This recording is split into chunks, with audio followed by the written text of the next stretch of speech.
एक सच्ची घटना पर आधारित है। पूरी सच्चाई जानने के लिए वीडियो को अंत तक देखें।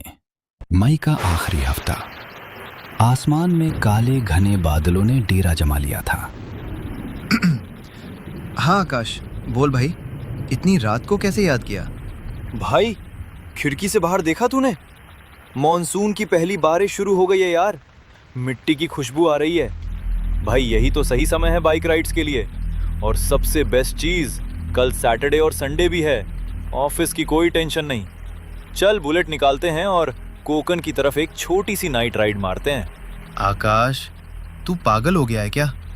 मॉनसून की पहली बारिश में कोकन का रास्ता? भाई, तूने सिर्फ दिन का कोकन देखा है। रात के वक्त वो रास्ता किसी नरक से कम नहीं होता। अरे यार पंकज, तू फिर डरने लगा। हाईवे है भाई, और कशेड़ी घाट तो हम कितनी बार पार कर चुके हैं। इस मौसम में पहाड़ों के बीच राइड करने का मजा छोड़ रहा है तू? कशेड़ी घाट पर रात 2 बजे के बाद कोई लोकल भी अकेले गाड़ी नहीं निकालता। भाई, हमारी बुलेट की हेडलाइट इतनी तेज है कि सारा अंधेरा चीर देगी। तू बस अपना बैग पैक कर, मैं रात 11 बजे तेरे घर के नीचे आ रहा हूँ। मना मत कर भाई। आखिरकार पंकज के लाख मना करने के बाद भी आकाश की जिद जीत गई। वो दोनों निकल पड़े पुणे से कोंकण की तरफ। घड़ी में रात के लगभग 11 बज रहे थे। जैसे ही उनकी बाइक ने पुणे की सीमा छोड़ी और घाट के अंदरूनी रास्तों पर कदम रखा, पूरा नजारा बदल गया। रास्ता बिल्कुल सुनसान था। मीलों दूर तक सिर्फ सन्नाटा और घने पेड़ों का साया। मॉनसून की पहली दस्तक की वजह से मौसम बड़ा ठंडा हो चुका था। आकाश पूरी मस्ती में हैंडल संभाले हुए था, लेकिन पीछे बैठा पंकज अपनी बाहें सिकोड़े लगातार आसपास के उस खौफनाक अंधेरे को घूर रहा था। रफ्तार तेज थी, पर उन्हें अंदाजा नहीं था कि वो जितनी तेजी से आगे बढ़ रहे हैं, उतनी ही तेजी से मौत उनके करीब आ रही थी।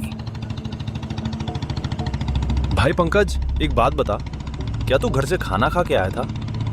भाई, मुझे तो बहुत तेज भूख लग रही है। पेट में चूहे दौड़ रहे हैं यार। हाँ भाई, मैं तो खाकर निकला था, पर इस ठंडी हवा और सफ़र की वजह से मेरा भी पेट खाली लगने लगा है। वैसे भी इस सुनसान रास्ते पर इस वक्त खाना कहाँ मिलेगा? दूर दूर तक कोई लाइट भी नहीं दिख रही। अरे हाईवे का रास्ता है, कहीं ना कहीं कुछ तो मिल ही जाएगा। एक काम करते हैं, आगे कोई भी छोटा मोटा ढाबा या चाय की टपरी दिखेगी ना, तो वहीं गाड़ी रोक लेंगे। आराम से बैठेंगे, कड़क चाय पियेंगे और साथ में कुछ गर्मा गर्म स्नैक्स खाएंगे। थोड़ी थकान भी उतर जाएगी।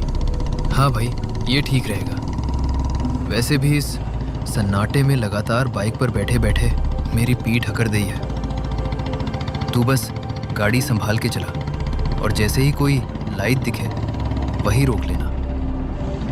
सुनसान सड़क पर कुछ दूर आगे जाते ही अंधेरे को चीरती हुई बुलेट की हेडलाइट एक छोटी सी जगह पर जाकर थमी।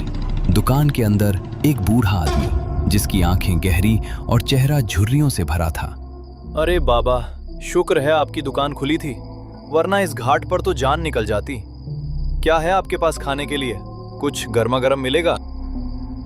सिर्फ कटिंग चाय मिलेगी साहब, और पार्सल के लिए कुछ स्नैक्स हैं। पर इतनी घनी रात को इस मौसम में कहाँ जा रहे हो तुम दोनों?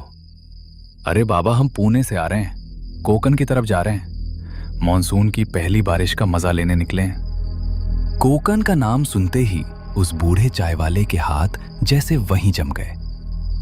कोंकण? वो भी इस वक्त? बेटा, आगे कशेड़ी घाट का रास्ता है, संभल के जाना। तुम ठहरे शहर के बच्चे, हमारी इन बातों को अंधविश्वास समझोगे। मेरी बात तो मानोगे नहीं, पर तुम्हें बता दूं, आगे का रास्ता बहुत खतरनाक है, बहुत ज्यादा। पंकज, जो पहले से ही डरा हुआ था, चाय वाले की बातें सुनकर और सहम जाता है। उसका दिल तेजी से धड़कने लगता है। बाबा, खतरनाक मतलब? आपके कहने का क्या मतलब है?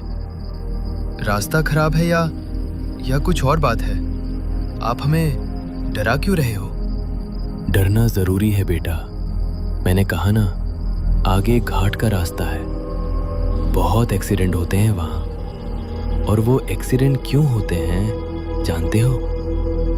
क्योंकि उस घाट पर कई बार लोगों को ऐसी चीजें दिखती हैं जो नहीं दिखनी चाहिए। चकवा। चकवा? वो क्या होता है बाबा? जब इस मौसम की पहली धुंध घाट को घेरती है तो वहां भूल भुलैया बन जाता है। लोग एक ही दिशा में एक ही मोड़ पर घंटों गोल गोल घूमते रह जाते हैं। पूरी रात गाड़ी चलाने के बाद भी रास्ता खत्म नहीं होता। पेट्रोल खत्म हो जाता है। पंकज का चेहरा डर के मारे सफेद पड़ चुका था, लेकिन आकाश ने अब भी माहौल को हल्का करने की कोशिश की। अरे छोड़ो बाबा, ये सब पुरानी कहानियां हैं। एक्सीडेंट तो नींद आने की वजह से होते हैं। पंकज, तू चाय पी और डर मत। मेरी बुलेट के सामने कोई चकवा वकवा नहीं टिकेगा। आकाश तो मान गया, लेकिन पंकज को समझ आ गया था कि चाय वाले की चेतावनी महज एक कहानी नहीं थी, बल्कि आगे आने वाली मौत का एक इशारा थी। रात के लगभग 2:30 बज रहे थे। कशेड़ी घाट का वो सबसे डरावना पैच शुरू हो चुका था, जहां सड़क के दोनों तरफ सिर्फ घना काला जंगल था। कड़कड़ाती ठंड और उस अंतहीन सन्नाटे के बीच गाड़ी चलाते हुए आकाश की पलकें अब भारी होने लगी थी। थकान और नींद के झोंके उसे अपनी आगोश में ले रहे थे। 1-2 बार उसकी आंखें पूरी तरह लग गईं, जिसके कारण चलती बुलेट का संतुलन बुरी तरह बिगड़ा। पर ऐन वक्त पर उसने हैंडल संभाल लिया। पीछे बैठे पंकज की जान हलक में अटक गई। भाई तू ठीक तो है ना? क्या हुआ? गाड़ी ऐसे क्यों लहराई? अरे कुछ नहीं भाई। इतना ठंडा माहौल है, रात का समय और ये मरा हुआ सन्नाटा। साला आंखें अपने आप बंद हो रही हैं। रह रहकर झपकी आ रही है यार। भाई ऐसा मत कर यार, कसम से। इस सुनसान घाट पर अगर कुछ हुआ तो लाश उठाने वाला भी कोई नहीं मिलेगा। तू सो मत भाई। एक काम कर, मैं तुझसे लगातार बात करता हूँ, तू बस जवाब देता रहे। अपनी आंखें खुली रख। हाँ भाई, प्लीज कुछ भी बोल। कोई भी बकवास टॉपिक निकाल, वरना मैं फिर सो जाऊंगा।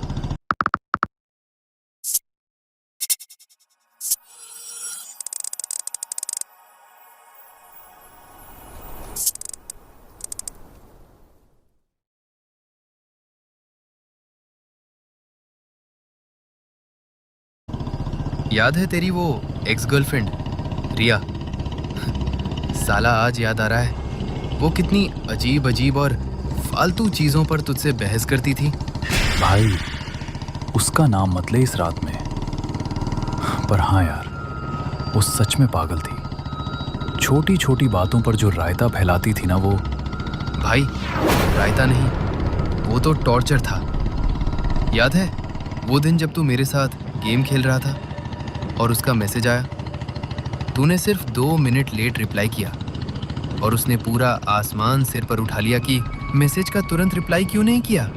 तुम बदल गए हो, तुम्हारा कहीं और चक्कर चल रहा है। हाँ भाई, और वो रात की लड़ाइयाँ। साला दिन भर ऑफिस में घिसो और रात को अगर 12 बजे मुझे नींद आने लगे तो उसका रोना शुरू। भाई वही तो, उस वक्त हमें वो सब मजाक लगता था। रिप्लाई तुरंत नहीं आया तो ब्रेकअप की धमकी, रात को बात नहीं की तो शक। साला ब्लॉक अनब्लॉक का खेल चलता रहता था। जैसे ही आकाश ने अपनी बात खत्म की, चारों तरफ फैले उस सन्नाटे ने पंकज के दिमाग पर एक गहरा हथौड़ा मारा। उसने अपनी कलाई घड़ी की तरफ देखा, फिर बुलेट के ट्रिप मीटर को, और उसके जिस्म में एक ठंडी सिहरन दौड़ गई। आकाश रुक, गाड़ी थोड़ी धीरे कर भाई। क्या हुआ भाई, फिर से नींद आने लगी क्या? नहीं आकाश, तू मेरी बात ध्यान से सुन। हम कितनी देर से इस घाट पर गाड़ी चला रहे हैं, कुछ अंदाजा है तुझे? यही कोई पता नहीं, जब से बातें कर रहे हैं। क्यों, क्या हुआ? भाई पुणे से कोंकण का ये कशेड़ी घाट इतने देर में तो ये खत्म हो जाना चाहिए था।